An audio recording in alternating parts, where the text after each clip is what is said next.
You are listening to Eastman's Flycast, an adventure fly fishing specific podcast covering travel, tactics, and next level insight. Now your host, Brian Barney. Yo, what's happening, guys? Got a brand new Eastman's Flycast for you. So, jumping on this morning just to talk over a little fishing. Cooled down finally here across these western states, which is great for the fish and great for fishing too. I always love this off-season fishing. You know, towards the end of summer, the pressure's definitely waning. I love it in the spring. You guys know that's when I fish a bunch. But yeah, late summer seems to be good. And so, been busy with hunting season here, but I had my uncle coming out and was going to do a little fishing with me. So, grabbed the boat, hit the Madison, and man, does it feel good to be on the river again. I just, I got too busy this summer, for sure. It took away from a lot of the salmon fly hatch, took away from a lot of the midsummer, a lot of times this time of year, floating down with my dad and fishing hoppers and things of that nature. And I got to make sure that I make it a priority to be out on these rivers. It's such my happy place, you know. It's so enjoyable, and almost feel embarrassed like living next to these good rivers and not fishing, you know, a bunch throughout the summer, but ready to get back after it in this off-season fishing for sure. So I had my uncle come over, absolutely loves to fly fish, and so we got him out and, trying to come up with tactics here in this late season that work. And so I wanted to share with you guys like dead drifting streamers. It's something that's not talked about very often, but is highly effective. And one of the reasons it is so highly effective, especially this time of year, is, as these water temps have got warmer, these fish, they aren't sitting on the bank lines as much. They're not sitting in the bank runs or the cut banks. They seem to be sitting... They seem to be sitting like in the heavier water. And talking to my buddy Charlie, he thinks it's because it's well oxygenated water. It's definitely cooler water, and these fish have to watch out for predators too. So as this water gets clear, they don't really have the cover in any of that shallow water. And the Madison is just so shallow. Like anything with depth, is usually pretty good. Like they call it the 100-mile riffle. And so these fish, they'll use like colored water as part of their cover to be able to hide. They also use like nervous chop or riffles to be able to hide. And they're under attack. The birds around here are crazy. Now we've got pelicans around. I heard like over in the Jefferson, like those fish like to spawn up the boulder. And my buddy watched them, these pelicans that were harassing these trout, and they're like these browns in their spawning grounds, where they would one bird would go down and chase them down, and then chase them down into all those pelicans, and they'd eat them. And so definitely the birds have been getting after these fish a lot. And my buddy Charlie was floating the same day, and he sent me a picture over this giant rainbow. It was like, I think it was 23 to the tape and kind of eating. He said an eagle led him to it, so he went over there to go look. It was like 23. He actually thinks it was about 24 before it got eaten on, but he had it sitting next to a tape measure, which 24 to the tape is a giant fish. And these, some sort of bird got it, osprey or eagle or something. So these birds are hunting them all the time. So these fish, as it gets into this late season, they're drawn to this deeper water. Any of the big runs, and I love focusing on these big deep runs. Like anytime I find a big deep run in a river, I'm taking note of it and returning back to that hole. And in these big deep runs, they produce big fish. And so, you may not catch a fish every time you're there, but I definitely take note of them and then fish them hard. And so we went down, took my uncle, and we did this. We did a pretty big section and this section that I really like, that I know really well, and just trying to fish a big streamer, to give them a chance at a big fish, and then fishing a nymph behind it. And when we first started, it seemed like they were all eating that nymph behind that streamer, and so I thought, oh well, I'll just go a double nymph setup, and it went dry on us. We couldn't catch a fish off double nymphs, off two really good nymphs that I like. And so we went back to that streamer, but that streamer, it seems to attract them, and then they eat the tailing bug quite a bit. And so I was fishing a big streamer. I was fishing a mini dungeon. So it's a double hook articulating fly. And I was fishing no weight, and I was fishing about a 5-foot leader from my indicator to that streamer, and then about a 16-inch tailer to a trailing fly. And the trailing fly, I was using a bead. I don't know if I've ever talked about a bead on here. So it's bead is an egg pattern, and so I'm sure you guys have fished eggs and things. And I don't like to fish spawning grounds with eggs, but it just seems like fish love to eat this bead. It's like even when you were a kid and you'd buy eggs or whatever, and you'd fish them in different streams, they just always catch fish. And these fish, it's almost instinctual to eat these eggs. And I actually use beads quite a bit for steelhead as well. They use it in Alaska nonstop, and I've used it in Alaska and caught graylings off of them. I've actually targeted, what's that? Can't think of it right now. The most beautiful fish in the world. They're a sea run brook trout. They're not a dolly. Oh my gosh, I can't believe I can't think of that. But I've actually targeted those fish using beads as well. And beads are just like this highly effective tool to be able to catch fish. Now, it's not a hand-tied fly, so, I don't know how it sits on like the purity scale as far as fishing, but I just like to fish things that work. And a bead, fish just seem to eat it, and big fish seem to eat it. And so it's a fly that I'll go to quite a bit, and I'll fish it in off-season and peak season, and it's just like a fly that not many guys are fishing either. And so a bead, I get them from troutbeads.com, and then like for trout, I love a size 6. And I really love the peach colors. Peach Pearl is a good one. Another peach color I like. Orange and pink work good as well.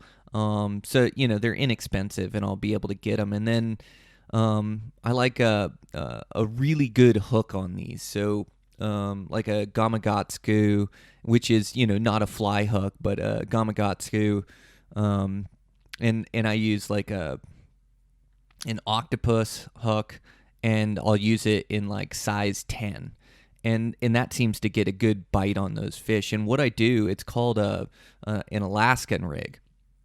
In the Alaskan rig, what you do is you tie the bead, and then trailing behind the bead, depending on which fish you're fishing for, 2 inches, you tie the hook. And so they see this single bead coming down and grab it, and then when you set the hook seems to bite into them pretty good. So it's like this Alaska trailing hook setup. And that's what I use for steelhead too. Steelhead, I'll run a size 10 bead, and you kind of find the beads you like, but same. I like peach pearl. I like the natural peach color. I like some of the roe colors. There's some great colors, but if you don't know a system or what's fishing, it's just a good trailer fly. Like you can catch fish on it in any system with it. And what I do is I take my tippet, and when I'm rigging it up, I run through the bead, and then I make a complete loop and go around the bead again, which makes a circle that I hold on to with my fingers, and then I do 5 wraps inside that circle, and then I pull tight, and that locks the bead in place. And then about, I'd say, 2 inches down, maybe 1.5 inches, then I tie that hook on there.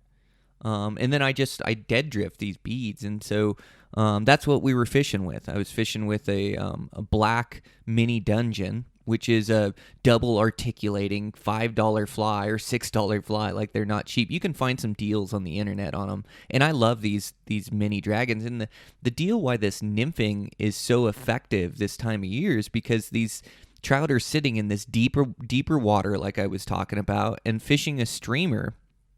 You can get it down in there with the weighted line and stripping back for sure. But fish like to eat a dead drifted fly, and they don't have to move very far for it, and it gets down to the bottom. It gets down deep in fishes. And I've over the years I've killed them with this setup, and for some reason I go away from it. But I think if I'm nymphing at all, I love a rubber leg, and there's some flies that I love to nymph with or whatever, but I love to catch big fish. I love to target big fish. And so I think I'm going to be fishing this setup. Anytime I'm nymphing, I'm going to be fishing some sort of big streamer. I've got a leech that fishes good for me, but I'm really going to focus in on fishing this streamer as the lead fly, and then fish my trailer fly. And sometimes, catch big fish, but you'll catch them on that trailer fly. But I really think that lead fly gets their attention. So I'm really going to focus in anytime I'm nymphing and be fishing like a streamer first and then trailer fly, just because of the potential for big fish. So we were fishing that streamer and then that bead behind it. And we were catching fish, and it was pretty decent fishing. It was like a good temperature. Water was a good temperature. I mean, for August in the main stretch of the river, it was fishing really good. And we went through one run, and man, it was like a confluence between two streams, where two streams come together. These confluences, big deep water, and a really nice run. And so he threw it in there and got a drift. And he was fishing good with his men's and fishing this indicator. You can tell he's been working on it and practicing on different systems. And yeah, he hooked up on just the one. Just this great big giant slab of a brown trout, and all of a sudden we were into one of the wildest rodeos.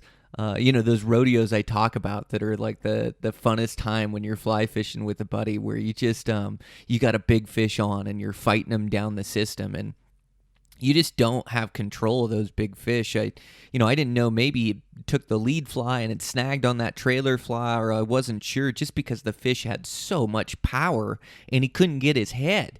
The fish would just dive deep. And so here we are fighting this fish, and then I'm rowing hard to try to keep on this fish and keep away from it. Fish was, went by the oars a couple times, out of the water a couple times, under the boat. Just this crazy rodeo of a fight, for it had to be a quarter mile or half a mile downstream trying to land it. And he had really good pressure on the fish. He wasn't letting it get out too far on him or anything, and we were keeping up with it. But just one of those fights where you're just doing everything you can do to try to land that thing with the boat, with the rod, trying to instruct them on that big fish, because it's a lot different than catching a 12-inch fish you can just strip in. Like, you got the one on there, just this giant brown trout. And, and you can't make a premature net on them either. There's no way to just scoop this fish up. Like, you have to wear this fish out and then surf them in.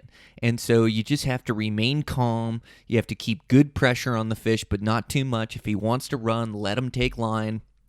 And then you have to maneuver around the boat and try to position him.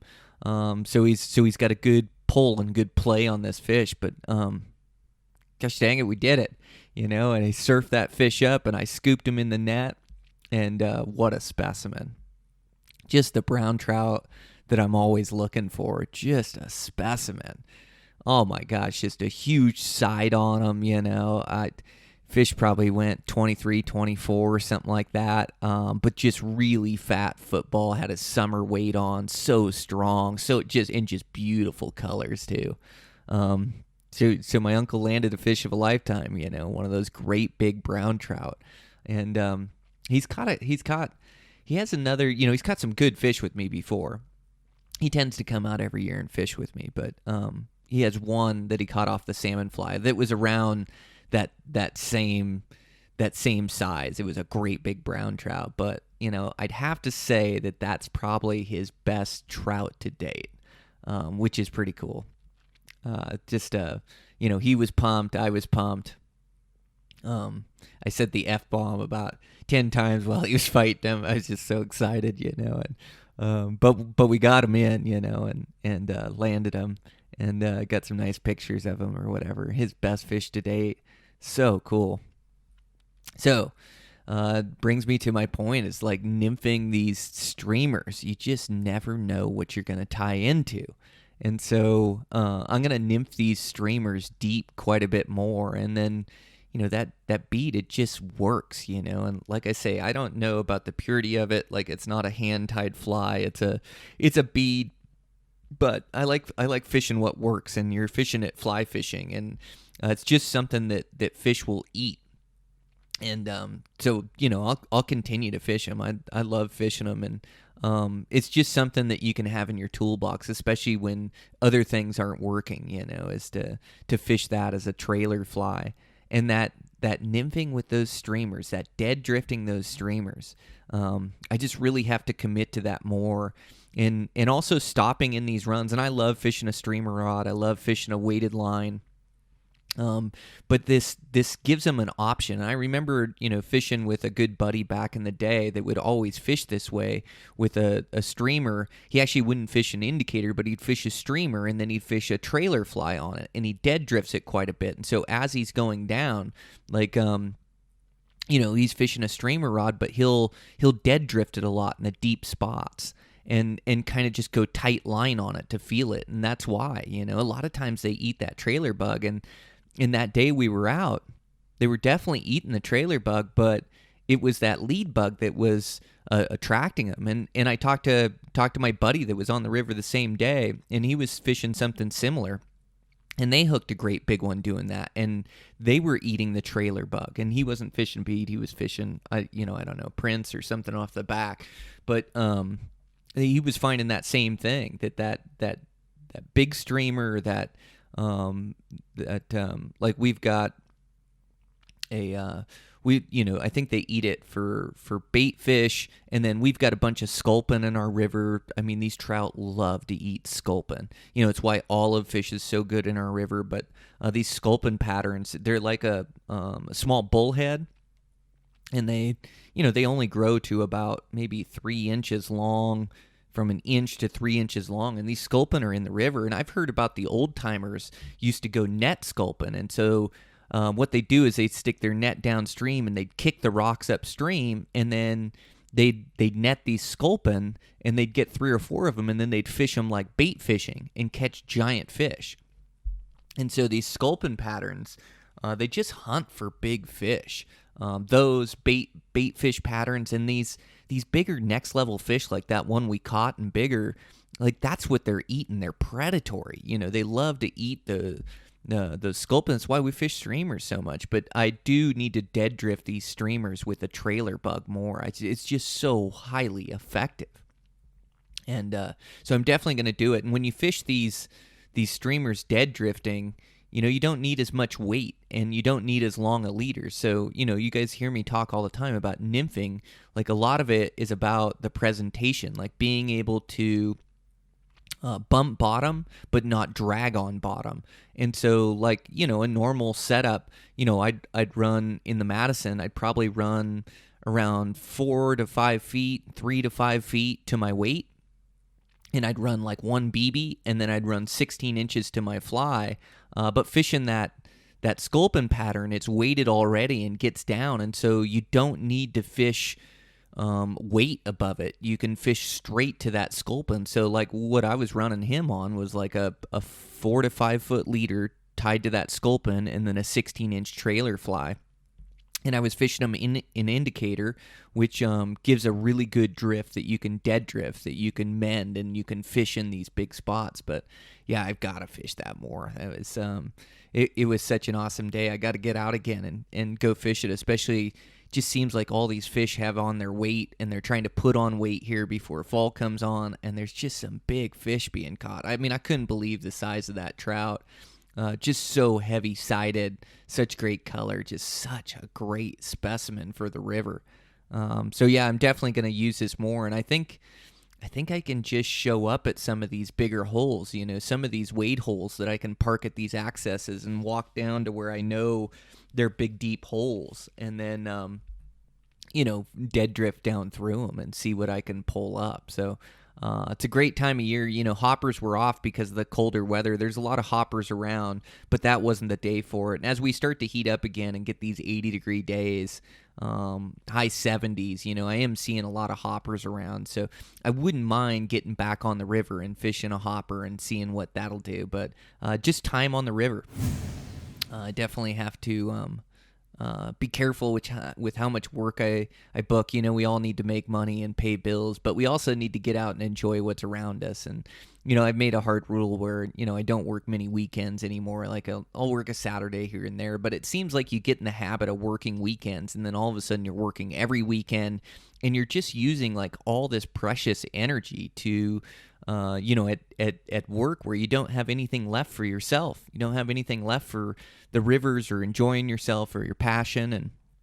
And so I really need to be careful at how much work I book. And to be honest, I'd love to take less and really focus, like take one house at a time and not take multiple houses at a time, and really be able to focus on that house with my energy, but also, have more free time to be out on the river or out in the mountains or doing what I love to do. So I'm definitely going to be cognizant of that moving forward. And, I put the right guys in the right places to be able to get free time and enjoy myself. But, it's just human nature where, you keep taking work. And, as I get older, like like money's important and I have to pay bills. Yes. But, money isn't the end all be all. I don't want to live my life to make money. I want to live my life like the precious commodity right now is time. Having free time to go enjoy myself. And so I definitely need to structure things a little bit different next summer, as I've been so slammed this summer with work and things, to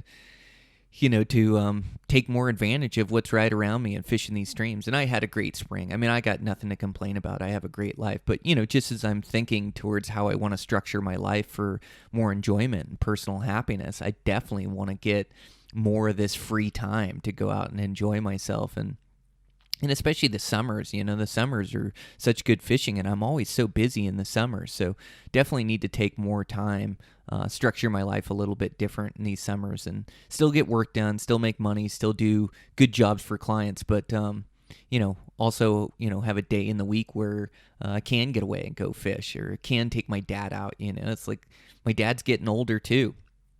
And that quality time we can spend together. Quality time is not at work or, I enjoy working with him or enjoy talking to him, but the real quality time is being out on the river fishing. And we did get some great fishing this spring. I got him over to the Big Hole quite a bit, the Jefferson, and, we did do quite a bit of fishing, got him over to the Ruby and different places. And so, and the Madison. And so I did fish with him this spring quite a bit, but, years pass us by. They pass by pretty quick, and spending this quality time with family, like that's what you're really going to remember when it's all said and done. And to time with my girls, so busy this summer, and, got out on a drift or two, but, I need to make sure that I'm getting out with them. My oldest daughter is she's a senior. In fact, today's her first day of school. And, I just, that time as a family unit and getting them out and spending this free time, like this is something that we can do for the rest of our lives, like something they enjoy, something I enjoy, in quality time together. And so, every chance I get, I need to make sure that I'm getting them out for an adventure and structuring that drift for them. It's like, I don't know that they quite like an 8 or 10 hour drift, but to get them out for 3-4 hours and go down the river and do a little fishing, like they enjoy that as well. So I definitely need to make sure I do that. And my other youngest daughter is in 8th grade this year. And so, get them out and their friends out and go fish this river and have some fun. So definitely moving forward, like that is the priority. So, right now I got to get some work done and get some of these houses finished up. But I'm definitely going to be careful of my schedule and booking things for next summer. But yeah, that's where I'm at right now, but super fun to get out on the river. I need to get out for some more evenings and some more days fishing. especially as we get into fall. And man, the river's just holding some really good fish right now, like this one. So can't wait. Got to get back out. I'll post up a picture as kind of the thumbnail for this podcast of that great big trout. So fun, man. It was a blast, and really cool to be fishing with my uncle. Like that guy, he took me out when I was a kid. He would take me camping and take me fishing on different systems, and he's always loved to fish. And that was back in Washington. And so I really appreciate it. So anytime he comes out, I always try to get him out and try to get him into some fish. And man, oh man, he got the one this time around. So that was super fun. But all right, guys, thanks for the support. I appreciate you, and check in with you next week.